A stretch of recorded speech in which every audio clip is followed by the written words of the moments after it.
Okay, hello and welcome back. This is the week 2 lecture. So today I want us to jump into the Coquette.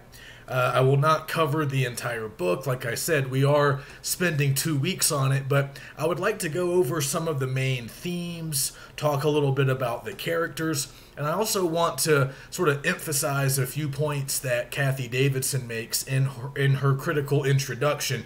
So again, I hope you guys got the edition that I ordered. I included the ISBN number in the course syllabus. And if you do have this edition, make sure to read that intro by Davidson. She does a really nice job of providing some historical context and really pointing out the ways that the Coquette sort of fit into a pre-existing literary tradition, which it very much did. But she also points out some ways that it's maybe a little bit subversive. It deviates a little bit from some of the established formulas that we're going to be talking about today pertaining to sentimental novels. And the sort of moral instruction that they were intended to provide. So it's a really good introduction. It's not very long, and I strongly recommend that you read it. And it doesn't really matter when you read it. You can read it before you tackle the novel, after you're finished with the novel, or at any point in between. But before we actually get into the Coquette, and I'll cover about the first half of it roughly today, I want to talk a little bit about a larger historical and artistic development that the Coquette is related to in many ways, and this is the rise of the novel.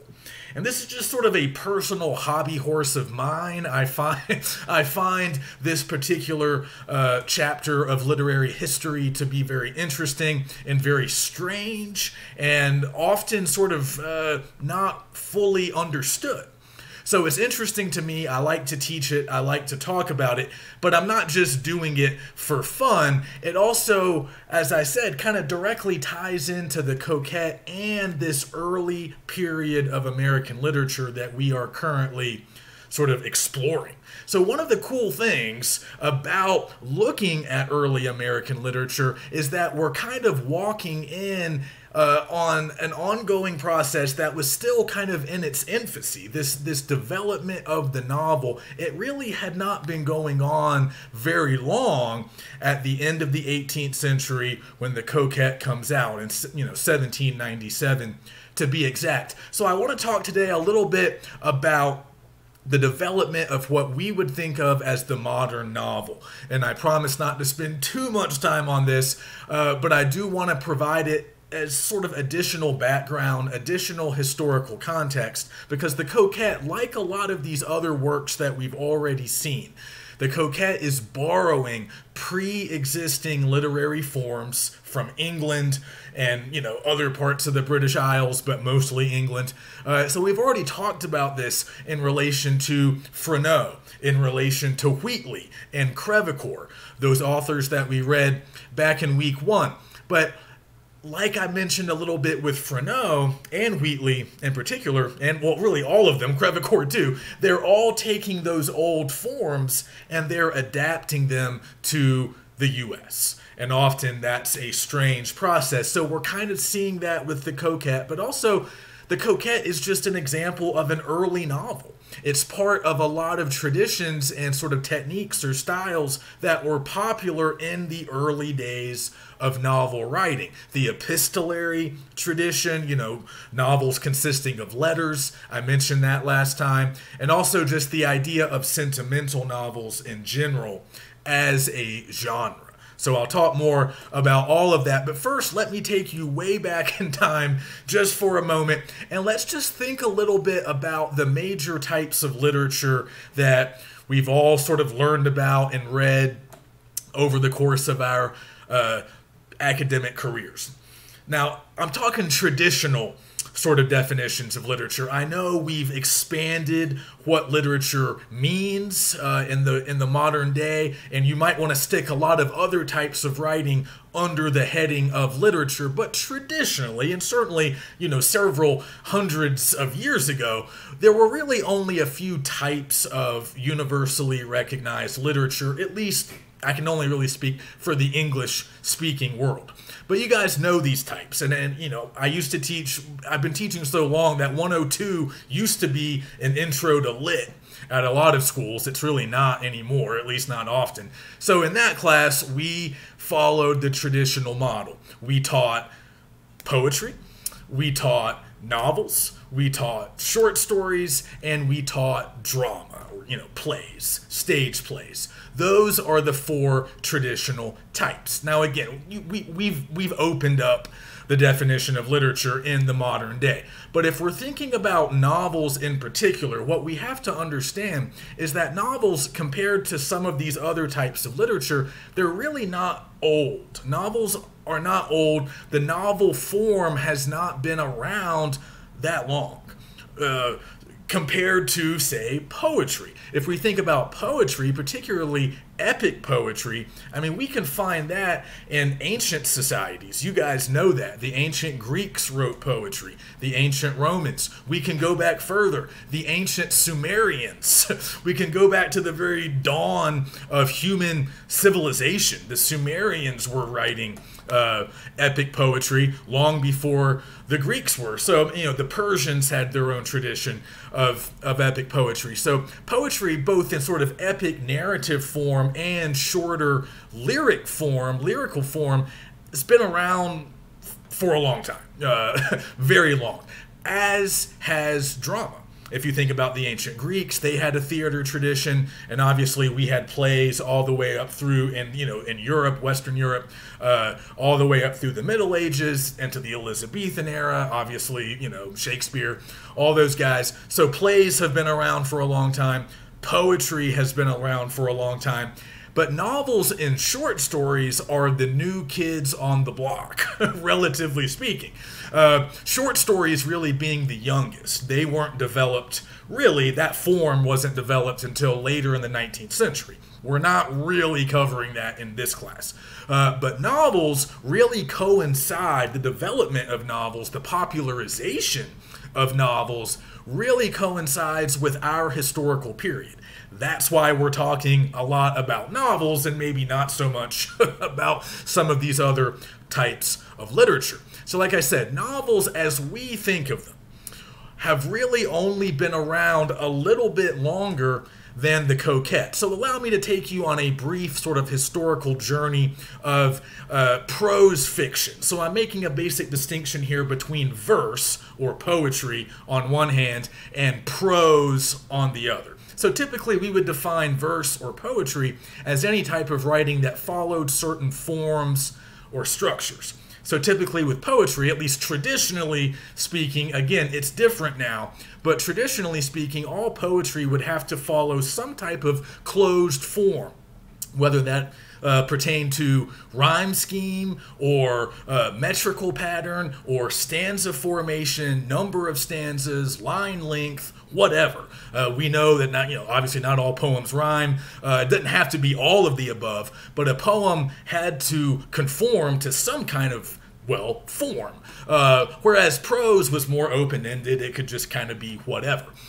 So poetry for a long time was the preeminent form of literature in ancient societies all the way up until the early modern period. And even most plays, a lot of stage plays were written in verse, as Shakespeare's were. So we can even kind of consider them, themselves very similar to poetry, if not the same, and certainly they're in verse, not necessarily in prose. So prose would be what we would expect to find in short stories and novels. So there were forms of prose fiction that existed before novels, and I want to talk just a little bit about a few of these genres or types. Not because we're going to read any of them, we're not, but because we need to know a little bit about them in order to appreciate what's happening with the novel throughout the 18th century. Because that's the century when the modern novel in the English-speaking world really begins to rise to prominence, in the 1700s. So again, the Coquette comes out in 1797. By that point, modern novels in the English-speaking world had really only been around for about 70 or 80 years, more or less. And again, it's hard to really put hard numbers on it because, well, I'm about to get into it. So some of these earlier works of prose fiction would serve in some ways as kind of predecessors of the modern novel. The modern novel would grow out of all of these weird, in many cases archaic, old forms, many of which we don't really have anymore. So it's easy to forget the sort of bizarre origins of the modern novel, but I want us to think a little bit about those bizarre origins today. So just a few things to consider. Like, before the novel, we had romances. And I don't mean boy meets girl, story of a relationship, whatever. I mean romance as a type of writing. And again, we don't... I mean, we kind of have these now. I mean, you might even argue that modern day fantasy owes a lot to like medieval romances, but the romance as a type of literature was typically written in prose, not verse, but it usually involved warriors or lords or knights or, these heroes going on adventures or quests. There were often supernatural elements. Perhaps they were fighting dragons or goblins, rescuing beautiful maidens. And again, we kind of are familiar with that basic plot even today, even though we don't really read a lot of stuff like that. Maybe some of us do. Again, there's fantasy novels that kind of contain all of those elements. But this was a popular type of literature during the medieval period in Europe. There were a lot of what were called chivalric romances that were all about knights and damsels, and again, often goblins or evil things that the knights had to kill and vanquish. So, this was a thing, and these were popular. They weren't as popular, and they were popular. They weren't necessarily considered as artistically valuable as great works of poetry or stage plays or other types of high art like the opera or chamber music or whatever. But they were kind of like an early version of sort of like popular culture. They were a little bit more accessible for maybe less affluent or sort of influential readers. So this was a type of literature. It was around for a long time. And they were also, fairy tales, fables. And then as we climb up to the 15 and 1600s, we start to see what we might think of as like extended prose adventures that are kind of like novels, but that's why I use the word modern. They're not quite modern novels. They have a lot of the same elements that we might find in modern novels, but whether it's in their construction or the lack of character development or oftentimes the complete lack of realism sort of gives it away as an earlier form. We know that today not all novels have to be realistic, but in the 1700s and certainly before, there would have been a clear distinction for most of the reading public between what scholars call fanciful stories, like the romances I was describing, versus plausible or realistic stories. And hang on to that thought, because that distinction will really matter soon as we continue talking about the development of novels. But just to go back to some of these early sort of pseudo-novels that are extended prose adventures or prose, narratives, but they're not quite novels. You can think about Thomas More's Utopia, which came out in 1516. It's an extended sort of prose satire that isn't quite structured like a novel, but in some ways it is. And then in the 1600s, we have an English writer named Aphra Behn, a female writer, who, again, she wrote a lot of different stuff. She wrote plays and poetry, but she also wrote sort of, some people called them romances. I mean, she wrote prose adventures that were sort of long, and they had a lot of elements of novels, but they weren't quite novels. Because, again, there wasn't really a category or even a conceptual, there wasn't a conceptual category of novel when Thomas More or Aphra Behn was writing. But in the midst of their sort of early experiments, we have a very landmark text that does not take part in the English tradition, obviously, but we need to mention it, and that's Don Quixote by Cervantes, a Spanish writer. That came out in 1615. if I'm reading my notes right. About 100 years after Utopia, obviously it was published in Spain, and they have their own literary tradition that I frankly don't know very much about. But the reason I want to mention Don Quixote, well, two reasons. If you're interested in early novels, you should read it because it's great, and it's so modern, I think. It's almost meta in terms of its construction. It's very much about fiction at times, and it's about the fame that fiction can sometimes bring. It's surprisingly modern in its tone and some of its subject matter, but also, if you know anything about the book or if you've read it before, I think there's movie adaptations, you can consume it that way as well. You'll know that the main character he's essentially, his mind is poisoned by chivalric romances, that exact genre that I was just describing to you guys. So you could read Don Quixote, at least the early chapters, just to learn a little bit more about chivalric romances, because they drive him crazy. Like, he's sort of this minor member of the landed gentry. He's got some money. He doesn't really work. He's older. He's alone. He doesn't have a family. And he just spends all of his time sitting around reading chivalric romances from several centuries earlier. And part of the joke, I mean, the book is largely comic. Part of the joke on him is that they're so old-fashioned. Even in the 1600s, they had already become kind of dated. And a little bit, you know, they were still around, and some people still liked them.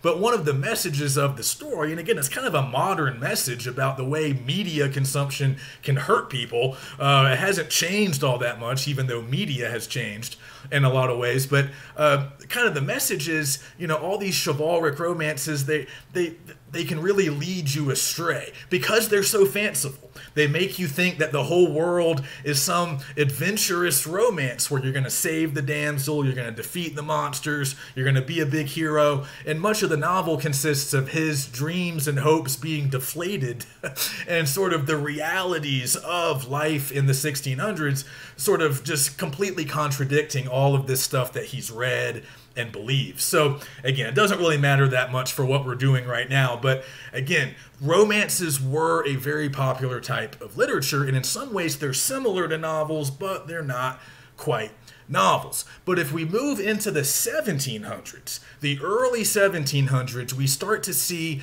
in Great Britain the production of what we would now consider kind of primitive early novels. So you guys are probably familiar with some of the early practitioners of this form in England. Daniel Defoe, Samuel Richardson, and Henry Fielding were three sort of early novelists in England. You guys probably at least know Defoe because he wrote Robinson Crusoe. And I actually want to speak a moment about that book. Obviously, we're not reading it. It was published in 1719. I just want you guys to know this one thing about it. It was characteristic of a lot of early novels that were coming out in the early 1700s, in that Defoe presented it as a true story, and it was not. But at the time, there wasn't a real clear sense of how fictionality worked in extended prose fiction. So going back to what I was talking about with fanciful stories, people would have understood that a romance wasn't supposed to be true. People would have understood that an epic poem was not strictly based on fact. They would have understood that. And even with a play, some plays were based on real things, but many weren't. And audiences would have been able to navigate that. But when it came to prose fiction that wasn't fanciful, in other words, prose fiction that wasn't like the old-timey romances and legends and fairy tales that had been around since the Middle Ages, but more realistic narrative prose fiction, in the early 1700s, people didn't know what to do with that. People were like, what's that? And they often confused those types of narratives with newspaper stories. So I'll get to newspapers in a moment. But let's go back to Robinson Crusoe. So like a lot of early novels, Defoe presented it as like a history. Or he presented it as real events. And later, through some sort of early journalism, it was discovered that it wasn't really based on anything that anybody could find, but Defoe even after being sort of discovered, he continued to maintain that, yeah, I changed some details, I am an artist after all, but the basic materials are all based on real things. So he claimed that he knew about real guys that got shipwrecked in the Caribbean. And he sort of cobbled together all of these different episodes that he claimed were all real, and he made the novel out of it. But the reason this matters is not who's right or wrong, it's that he even had to justify himself at all. Because again, at the early stage of novels, they weren't really distinguishable from real sort of events or histories or newspaper articles. And this is weird, and a lot of modern readers don't really know this. But it matters for us, it matters for the types of sentimental novels that we see in early America. So there's this concept that I want to introduce to you, and we'll talk about it mostly just this week and maybe next, but it's just good to remember anytime you're thinking about fiction. It's this idea of referentiality, or characters referencing real people. So there's a scholar named Catherine Gallagher, who talks about the referential qualities of early novels and how this was a weird thing. And we don't often think about this because obviously today, as modern readers, when we pick up a novel, we understand that most of the time, the characters in the novel are not stand-ins for real people. Now, some novels are constructed that way. Some novels are based on real events, but I would say that's still the minority, at least, in the Western sort of literary tradition. So we know that's possible, but we're usually alerted to that before we pick up the book. More often than not, if we're reading fiction, we know that the events in the novel, they're not real. The people aren't real. They're all fictional creations. They're all figments of the author's imagination. Now, we know how the creative process works. A lot of authors do base characters on people they know, but a lot of characters are composites, right? They might be based on multiple people the author knows. They're not intended to be a direct stand-in for one particular real-life person. And we get that. We understand that. We don't have to spend a lot of time thinking about that. But the point that Gallagher and other scholars make is that in the early 1700s, people didn't really get that. This idea that there could be realistic prose fiction that wasn't like a romance. It didn't have knights and dragons. It wasn't fanciful. It wasn't an epic poem or anything like that. It was an extended prose narrative. It wasn't fanciful. It was realistic, but it wasn't real.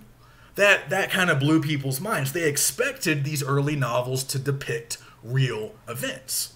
And part of the reason for that is because early novels kind of grew up along with newspapers, early newspapers. So they weren't the same, but they were sort of on these parallel tracks. And they both developed very much over the course of the 18th century, over the course of the 1700s. So there's another scholar that's pretty famous, Benedict Anderson, wrote, he's a historian, and he wrote this piece back in the early 90s about how the development of newspapers and realistic novels kind of helped to create what we think of as American print culture. And they helped to create this sort of unified sense of nationalism. Like we all shared a culture. We all shared certain texts. And he argues that newspapers and early novels borrowed a lot from one another. And this isn't hard to see. I know we don't really read newspapers a lot anymore, but we've all done it before. Think about a typical news article that you might come across in a local paper or a national paper, whatever, or a news magazine that you might read online. Most articles are very much narratives. And even though they're a lot shorter than a novel, they contain a lot of the same elements that novels have. So when we read an article, we're typically learning about people in some different part of the world doing stuff that is maybe relatable to us, but they're doing things and they're existing in parts of the world that are pretty remote from us, much like the experience of I think I just cut out, much like the experience of picking up a novel and reading about characters in another time, in another place, doing other stuff. So even in a short newspaper article, we see characters, we see different settings. There's some kind of a plot. At least there's like a sequence of events. There might be a resolution, maybe not, but we can usually identify at least a few narrative elements that we would often find in a novel also present in a newspaper article. So this is part of what Anderson's talking about. He's saying, you know, they're similar, kind of. And also, a lot of early newspapers would publish installments of early novels. So a lot of novels were published serially. So they would come out, you know, a new installment each week or, you know, each month or something.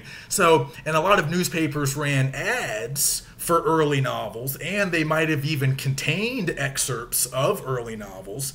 And then Anderson claims that early novels, realistic novel writers like Foster, sort of at time, well, not really Foster here, because we're always getting the voices of characters. But other sentimental novelists sort of borrowed the language of newspapers, because again, that was a more realistic language. Because journalists were obviously describing real things, or attempting to, and that's what early realistic novelists were doing in different ways. So let me get back to Gallagher and this idea of referentiality. That's a hard word to say. But again, so someone like Defoe kind of got beat up a little bit in the press because his novel wasn't real enough. And this was a common occurrence throughout the 18th century. If it was discovered that an early novel, and this is confusing but fun also, a lot of early novels explicitly claim to not be novels. And they claim to be true and real. Because again, sometimes the idea of a novel would get associated with ideas of fanciful, sort of old-timey narrative fictions that these writers were trying to distance themselves from. So in the early 18th century, you had a lot of these sort of ripped from the headlines early novels that were realistic in their nature and often very much based on real events that had been reported in newspapers. But at the same time, so that was happening. But then when we get a couple decades into the 18th century, up into maybe the 1730s, 1740s, there's kind of a new generation of writers in England that start producing realistic novels that are non-referential, which means they're not trying to depict real events and they're not creating stand-ins for real people. And some of these authors, especially Samuel Richardson in England, they helped to create the sentimental novel genre that Foster is very much a part of.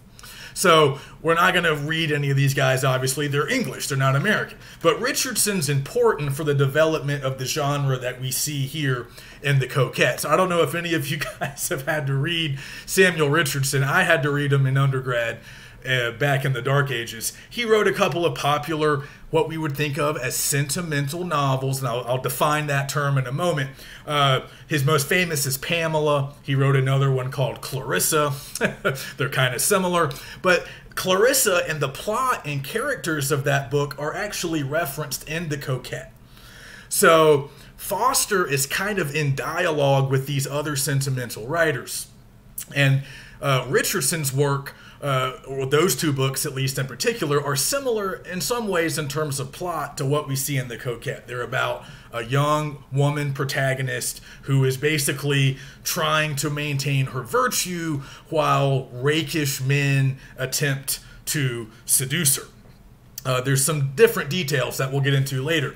But these were also popular, and they served as a template for a lot of the early American novels that would come out a few decades later. So I want to turn now to William Hill Brown's The Power of Sympathy. And I'm actually going to mention this a little bit more next week. I'm going to include some more stuff about Foster's contemporaries next week. when we continue talking about the Coquette. And I'm going to talk a little bit more in the module about Susanna Rowson and William Hill Brown, two other practitioners of this sentimental genre, but also two other writers who were trying to navigate this weird stuff about referentiality. So I want to go to Brown for a moment. He's kind of a historical footnote. We don't read The Power of Sympathy anymore because it's bad. Take it from me, who had to read it, it's bad. He's not a particularly good writer, but he does have the distinction of having written, historically speaking, the first novel in the United States, because The Power of Sympathy came out in 1789, not long after the Constitution was ratified. So this is the true beginning of the early Republic era. And this is kind of, because of the year of publication, this is thought of as like the first American novel. Again, it's not very good, but it's interesting as a relic, because it's a sentimental novel. And again, I'll give you, I know I'm a little elliptical in my structure here, but I'll get to a definition of sentimental novels in a moment.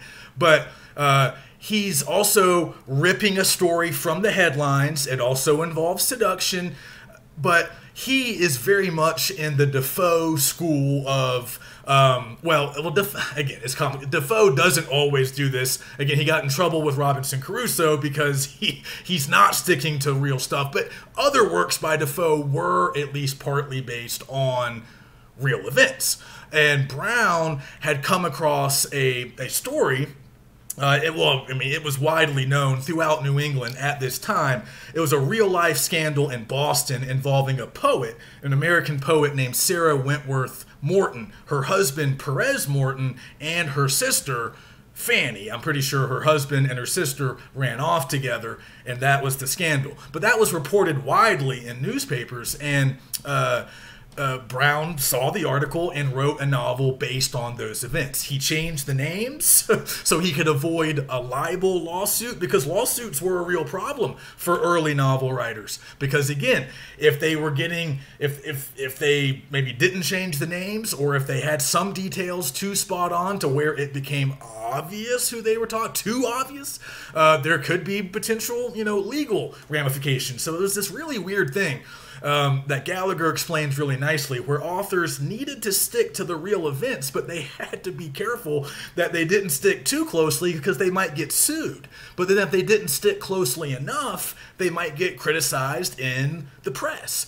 And that happens to Brown. So, Brown kind of just sucked at writing. So, people criticized his book, and they were like, well, we know the story that he's telling. We understand that he has to change the names, but he changed too many details. He's not sticking to the real story closely enough. So, so anyway, like I said, he's just kind of a footnote, but he's doing something very similar to what Foster does about 8 years later when she publishes The Coquette. Because if you read Davidson's intro, you know that The Coquette is also based on a real life event that was reported widely in newspapers of the day, involving a woman named Elizabeth Whitman. And we'll talk more about that when we actually get to The Coquette.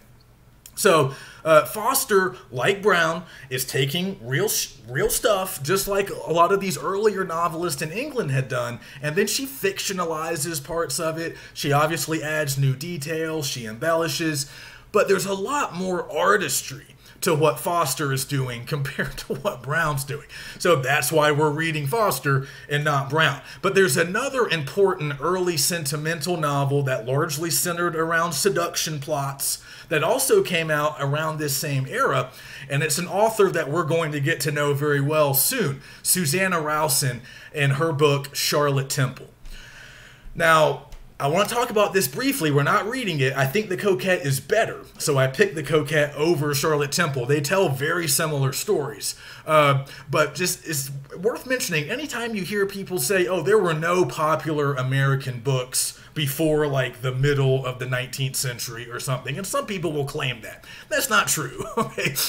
Charlotte Temple was very popular. In fact, it was a bestseller. The Coquette was a bestseller, and The Power of Sympathy was a bestseller. bestseller, but out of all three, Charlotte Temple was the most popular and sold the most copies. It was first published in England, and Rowson was born in England, but so some people don't want to consider it an American book, but I think it is, because Rowson lived most of her adult life in America, and she was living in America when she wrote the book. It was first published in London, and then about a year later, or maybe two, there was a second edition published in the States. But anyway, Charlotte Temple was a big deal, and it told a very similar story of a young woman who is eventually seduced by a rake, kind of like Sanford. But the key difference in what Rowson does is she's not basing her novel on real events. Now, if you read the preface of Charlotte Temple, she claims she's making a lot of the same moves and claims that Brown makes in The Power of Sympathy. She's claiming that her story is true. At one point, she says that she throws a slight veil of fiction over these real events. But she's not taking a story from the newspapers and basically using it as the basis of her novel, like Foster, like Brown, like a lot of English writers before them had done. What she's doing is striving for something more universal. So Gallagher claims that her book is non-referential, like Pamela, like Richardson was doing. They're telling stories that are realistic. They could happen. They're plausible. They remind us of real situations, real people, but they're not real. And what Rowson ends up accomplishing, even though I would argue her book's not as well done, but what she ends up doing, according to Gallagher, and I think this is true, she creates what Gallagher calls a greater referentiality because the book can apply to an entire class of people. And Rowson seems aware of that because she's directly addressing young girls. And she says that in her preface. She's saying, look, I'm providing a lesson for people like Charlotte. And I'm trying to teach you how to avoid the temptations of rakes and how to maintain your virtue and how to find happiness in this world. But because Charlotte wasn't directly based on a real person, she's more of a composite, she represents thousands of, I don't know about millions, but she represents any number of sort of teenage girls trying to navigate, or young women, it might be a bit dismissive to call them girls, young women trying to sort of navigate early adulthood. So, and this is how we understand novels working today, right? That's part of what novels derive their power from, is this ability to represent entire classes of people. So when we pick up a book, we don't expect the protagonist to be a direct representation of this one guy that we read about in the papers once. No, the protagonist represents a type of guy, or a type of woman, or a type of child. And, there's complexity, there's nuance, but characters can represent a lot of different possibilities, a lot of different people, not just one person, not just one real life story. So again, the argument ultimately is that Rowson, perhaps unintentionally, maybe she was just trying to avoid a lawsuit. So she said, yeah, I'm just going to make the whole thing up, but make it realistic. But maybe unintentionally, she kind of stumbles upon a more modern conception of fictionality. Fictionality based on referentiality. Based on this idea that it's not real, it's not based on directly on a real story, but it could be real. It's like real. It's similar to the real. And these characters, these events can represent real people and real events. But there's this universal quality that makes the appeal broader.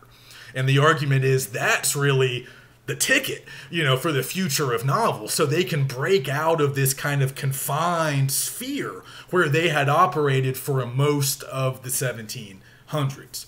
Now, Foster's not really doing that because, again, she's basing her novel on real events. But, as Davidson points out in the intro, what Foster does that Brown doesn't do is she really injects a lot of new detail and a lot of complexity. So, yeah, the characters are mostly based on real people, but not Major Sanford.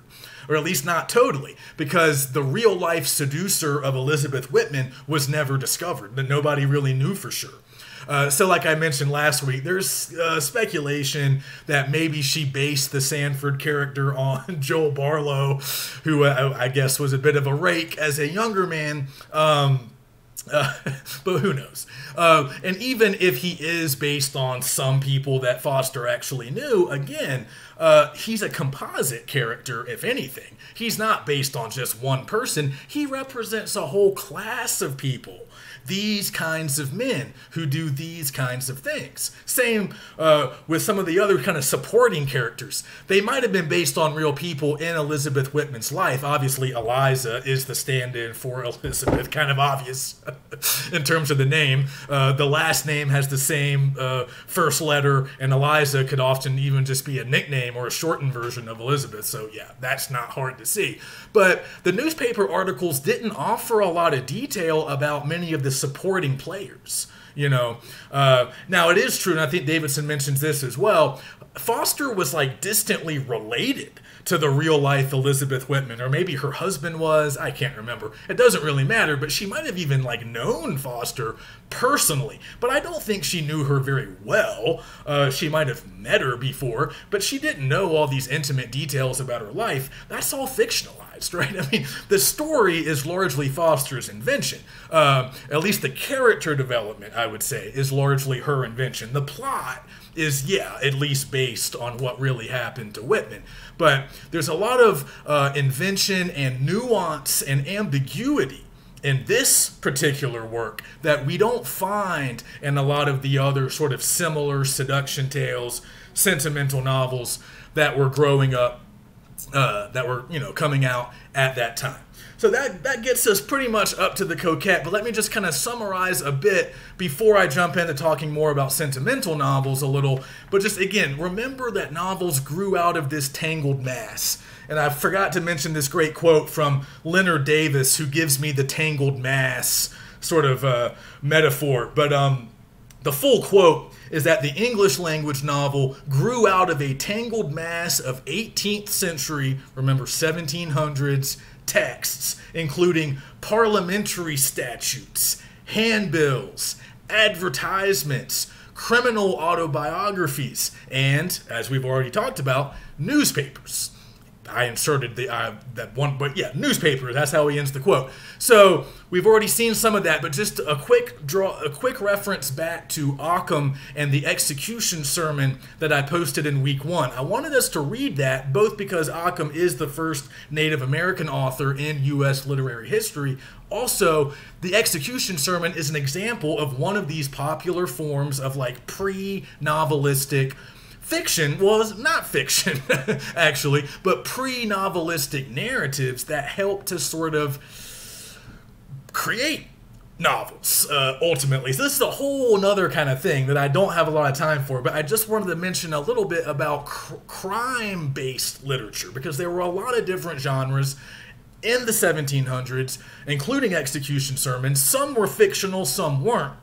But they shared a lot of qualities, and there's just a lot I would like to say about it, but I want to keep this brief, so I'll just mention a few others. There were kind of easier to read, shorter versions of execution sermons called last speech broadsides that were often sold really cheap, by vendors on the street, and they would detail like the histories of these like scandalous crimes. Again, they'd be based on real crimes, but there'd often be like a fictional element, and there'd be a real focus on like the salacious details, like the grisly details of certain crimes. There'd also be criminal autobiographies, like Davis mentions in the quote, but again, they were often highly fictionalized. They weren't always 100% true, but these were popular texts. They were in prose form. They told narratives. We wouldn't call them novels, but they were part of that tangled mass, along with newspapers, along with all of these other really non-fictional texts like handbills and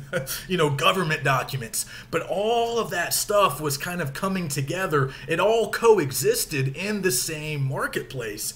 And by the end of the 18th century, we had novels, a clearly defined sort of category that we could call novels, realistic novels in particular, that had grown up out of all of that other stuff. But again, it took readers some time to kind of understand how to read realistic novels. In books like The Coquette, and certainly Charlotte Temple, because it's not so referential, those books kind of help to create really new ideas about fiction and new ideas about how to read. So again, they're really important. American writers did not start this process, right? The process had begun earlier in the 1700s back in England, but American writers come in at a pivotal juncture in this process, and they obviously contribute a lot to it. So that's what I want you to take away.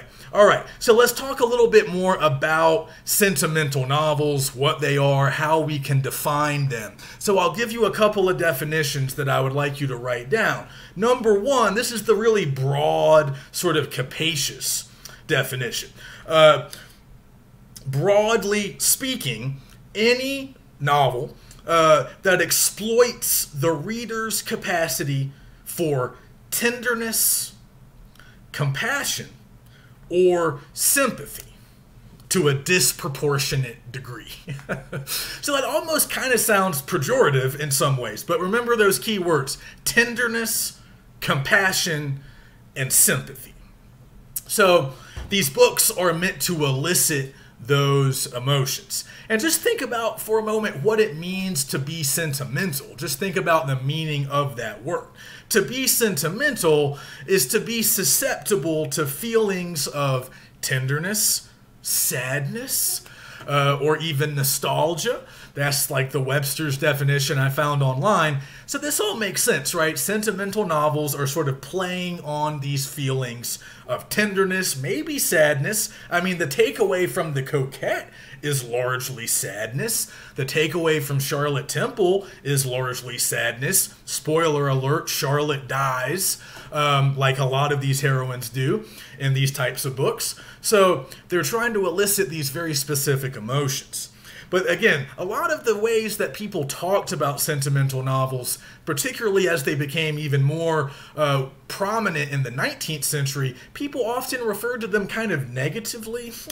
So another definition is an emotionally extravagant novel of a kind that became popular in England in the 18th century, largely inspired by writers like Samuel Richardson, and often stressed the close connection between virtue and sensibility, sort of proper sensibility. So, you know, those might help a little bit, but I want you to understand that it's difficult to really define what we mean by sentimental novels because it was a huge category that encompassed a lot of different kinds of books. But obviously, for sure, when scholars talk about The Coquette, yeah, it's going to be thought of as a sentimental novel that owes a lot to Richardson and those earlier English models because it's epistolary, it's a seduction tale, and it's very much like Rowson and Brown's books too. It's very much, and like Richardson was doing himself, they're all geared towards providing some kind of moral instruction,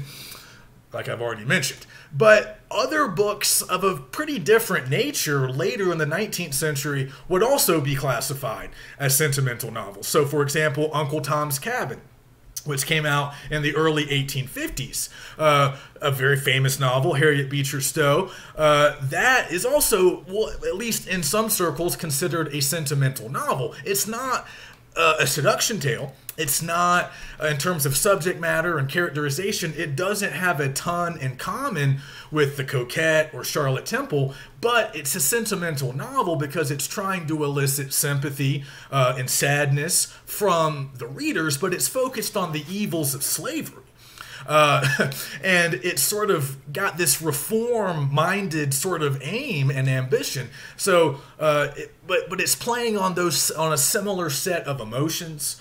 And it prominently features female characters, which was another common trait that people ascribe to sentimental novels. So even if we go up beyond the Civil War, the late 1860s, I believe, when Little Women came out, Louisa May Alcott, some of her works were considered sentimental.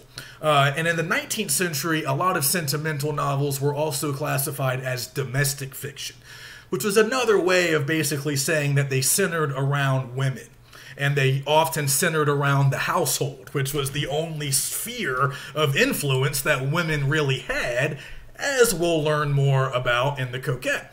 I mean, we already knew that. But, so domestic novels, again, were kind of another name for sentimental novels, often written by women, often written for women, although women were certainly not the only readers, but they were kind of marketed to women in a lot of ways, and the subject matter would often revolve around, well, domesticity, you know, the home, families, but also, of course, interpersonal relationships. But we do Alcott and Stowe and a lot of these other writers a real disservice and really a lot of the sentimental writers, as they were classified, they were writing about a lot of different stuff, not just the things I was describing, but again, because of misogyny, because of the way the literary marketplace worked back then, they were sort of shoved in this inferior, kind of lower ranking corner.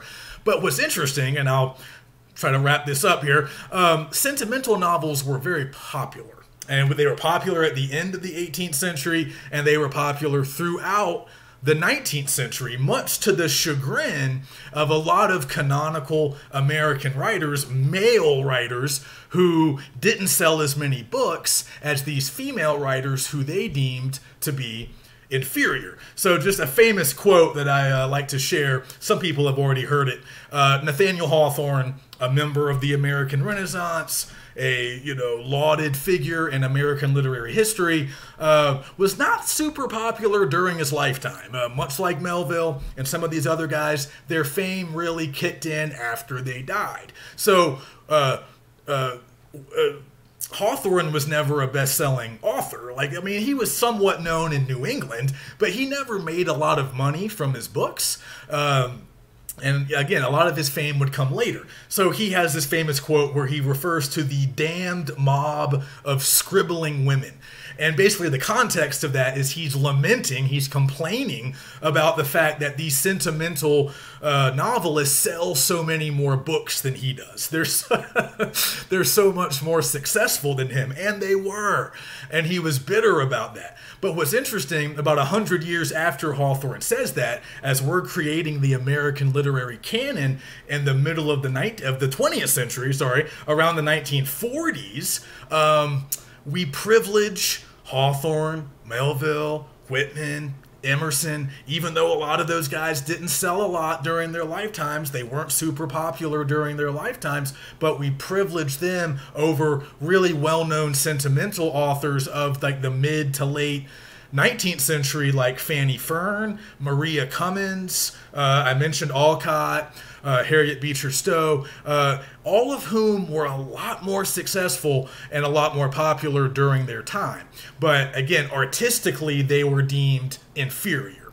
We're beginning to sort of interrogate that more now, and we're beginning to sort of, ask questions. Is that a fair assessment? But that's still the way a lot of people think. But just as a reminder, sentimental novels were kind of, in terms of copies sold, they were the most popular kind of novel through much of the 19th century. So this genre that Foster is working in at the end of the 18th century, it's already popular. It's not like she's making it popular. She and Rowson and Brown, they're participating in an already popular genre, but it would become even more popular in the decades that followed, as the genre became even more well-defined in some ways. But then again, it was also kind of expansive, because a lot of critics and later scholars would just lump all literature written by women about women as domestic or sentimental fiction, even if a lot of it was tackling historical subject matter. Like a great example is an author named Eden Southworth.